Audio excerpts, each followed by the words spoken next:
Hello friends, எல்லாரும் எப்படி இருக்கீங்க? இன்றைக்கி நம்ம வீடியோவில் பாசிப்பருப்பை வச்சு ஈவினிங் சாப்பிட்றதுக்கு நல்லா சுட சுட சூப்பரான ஒரு ஸ்நாக் ரெசிபி பண்ண போகிறோம். வாங்க எப்படி செய்கிறதுன்னு பார்க்கலாம். ஒரு கப் பாசிப்பருப்பை எடுத்து தண்ணியில் 2 மணி நேரத்துக்கு நல்லா நான் ஊற வச்சு எடுத்துக்கிட்டேன்.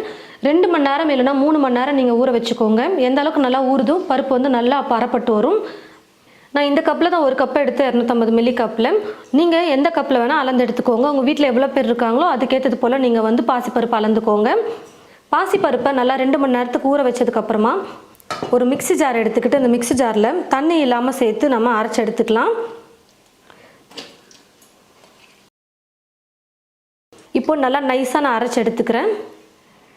பாசிப்பருப்பை ஒரு டைம் அரைச்சி எடுத்துக்கிட்டேன். இப்போது மீதி இருக்கிற பாசிப்பருப்பை மிக்ஸி ஜாரில் சேர்த்துக்கிட்டேன். இது கூடவே காரத்துக்கு 3 பச்சை மிளகாவும் சேர்த்து அரைச்சிக்க போகிறேன்.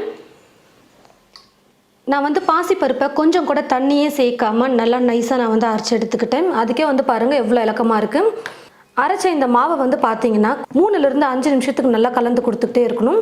எந்த அளவுக்கு நல்லா நம்ம மாவை அடிக்கிறோமோ அந்த அளவுக்கு நல்லா சாஃப்டாக சூப்பராக எழும்பி வரும். எண்ணெயில் போட்டு பொரிக்கும் பொழுது நல்லா அப்படி கலந்து கொடுத்துக்கிட்டே இருக்கேன். நான்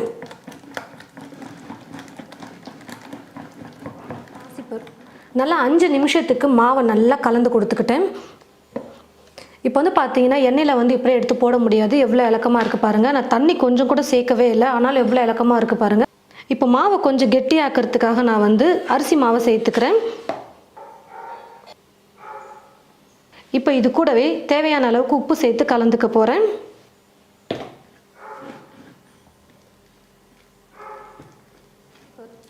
அரிசி மாவு உப்பு சேர்த்து நல்லா கலந்து கொடுத்தாச்சு. இப்போ இது கூட பாதி வெங்காயம் எடுத்து நான் நல்லா பொடியாக கட் பண்ணி வச்சுருக்கேன். இப்போ இந்த வெங்காயத்தை சேர்த்துக்கிறேன். கூடவே பொடியாக நறுக்கிய கொத்தமல்லி அப்புறம் கருவேப்பிலை இது 2யும் சேர்த்துக்கிறேன். 1/2 ஸ்பூன் சீரகம் சேர்த்துக்கிறேன். இது ஆப்ஷனல் தான். உங்களுக்கு சீரகம் பிடிக்கலன்னா நீங்கள் ஸ்கிப் பண்ணிக்கலாம். இப்போ எல்லாத்தையும் சேர்த்து நல்லா கலந்து கொடுத்துக்கிறேன். நம்ம காரத்துக்கு பார்த்தீங்கன்னா பச்சை மிளகாவை மாவோடு சேர்த்து அரைச்சிக்கிட்டோம்.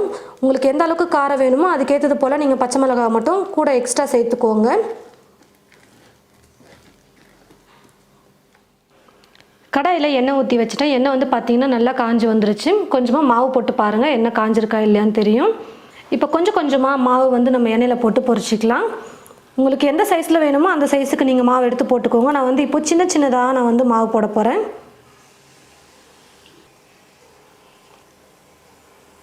எந்த அளவுக்கு மாவை நீங்கள் நல்லா கலந்து கொடுக்குறீங்களோ அந்த அளவுக்கு எண்ணெயில் போட்டதுமே மாவு மேலே நல்லா சூப்பராக எழும்பி வரும்.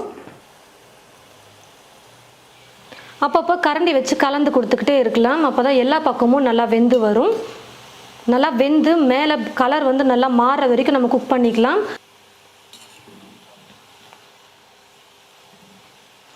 பாருங்கள் ஃப்ரெண்ட்ஸ், நல்லா வெந்து மேலேயும் கலர் வந்துருச்சு. நல்லா இந்த மாதிரி கலர் மாறினதுக்கப்புறமா நம்ம எடுத்துடலாம்.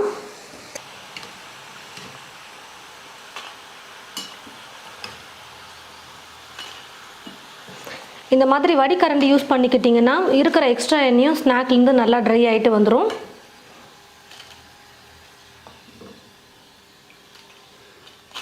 இதே போல் மீதி இருக்கிற எல்லா மாவையும் கொஞ்சம் கொஞ்சமாக எடுத்து எண்ணெயில் போட்டு நான் சுட்டு எடுத்துடுறேன். பாருங்கள் ஃப்ரெண்ட்ஸ், நல்லா டேஸ்டியாக பாசிப்பருப்பை வச்சு நம்ம சூப்பராக ஒரு ஸ்நாக் ரெசிபி ரெடி பண்ணிட்டோம். நல்லா சுட சுட ஈவினிங்கில் சாப்பிட்றதுக்கு ஒரு சூப்பரான ரெசிபி இது நம்ம பக்கோடானும் சொல்லலாம், இல்லை போண்டானும் சொல்லலாம். இது கூட தொட்டுக்கிறதுக்கு பார்த்தீங்கன்னா நீங்கள் க்ரீன் சட்னி, ரெட் சட்னி வச்சுக்கலாம். அப்படி இல்லைனா டொமேட்டோ சாஸ் கூட ஒரு சிலர் தொட்டு சாப்பிடுவாங்க. குட்டீஸ்லாம் ஸ்வீட்டாக சாப்பிடணும்னு நினச்சாங்கன்னா அவங்களுக்கு டொமேட்டோ சாஸ் வச்சு கொடுக்கலாம். வெறுமனே சுட சுட நீங்கள் சாப்பிட்டீங்கனாலே போதும், அவ்வளோ டேஸ்ட்டு சூப்பராக இருக்கும். இந்த ஸ்நாக் பர்ஃபெக்டாக வரதுக்கு 2 டிப்ஸ். அதாவது காரம் பார்த்தீங்கன்னா நம்ம பச்சை மிளகா மட்டும்தான் சேர்த்துருக்கோம். எவ்வளோ காரம் வேணுமோ அதுக்கேற்றது போல் பச்சை மிளகாவை நீங்கள் பாசிப்பருப்போடு சேர்த்து அரைச்சிக்கோங்க. அதுக்கப்புறம் 2வது டிப்ஸ் பார்த்தீங்கன்னா பாசிப்பருப்பை நல்லா அரைச்சதுக்கப்புறமா எந்த அளவுக்கு நம்ம கையை கொண்டு பீட் பண்ணுறோமோ அந்த அளவுக்கு நல்லா சூப்பராக வரும். எழும்பி எண்ணெயில் பொரிச்செடுக்கும் பொழுது என்னால் 5-6 நிமிஷத்துக்கெல்லாம் மாவை கலந்து கொடுக்க முடியாது அப்படின்னு நினச்சிங்கன்னா ஒரு 2 சிட்டிகை அளவுக்கு சோடா உப்பு சேர்த்துக்கோங்க. அப்போ நல்லா சாஃப்டாக எழும்பி வரும். சோடா உப்பு பிடிக்கலன்னா நீங்கள் ஒரு 5-6 நிமிஷத்துக்கு மாவை கண்டிப்பாக நல்லா கலந்து கொடுக்கணும்.